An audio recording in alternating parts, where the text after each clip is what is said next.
नमस्कार मुलीना आपण मन को स्वागत करूची न्यूज सारांश को आसंतु नजर पकेबा किछि गुरुत्वपूर्ण खबर उपरे।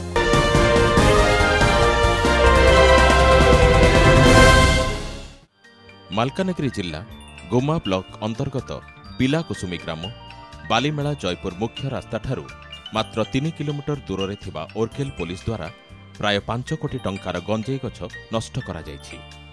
सूचनायोग्य जे सकाळ 9टा समय ओरकेल पुलिस तथा थाना अधिकारी सुमित्रा जेना विश्वस्त सूत्रर खबर पाई पिलाकुसुमी निकटरे थिबा एही गंजेई चाष स्थान उपरे चढ़ाऊ करथिले।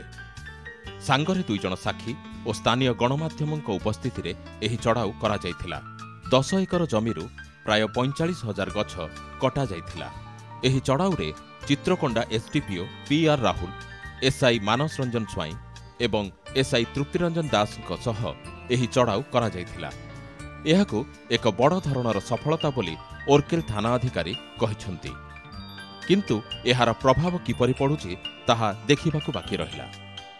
अबकारी विभाग और पुलिस द्वारा अनेक थर चढ़ाऊ करा जायथिले मध्य असाधु व्यवसायी माने निरीह आदिवासी मानंकु टंकार लोभ देखै एपरि कार्य लिप्त कराउछंती। एनै ओरकेल थानारे एक मामला रुजु हेबा सह एहार तदंत चालू रहिछि बोली आम कुडुमुलु गुमा प्रतिनिधि प्रदीप कुमार रथ जणाइछंती।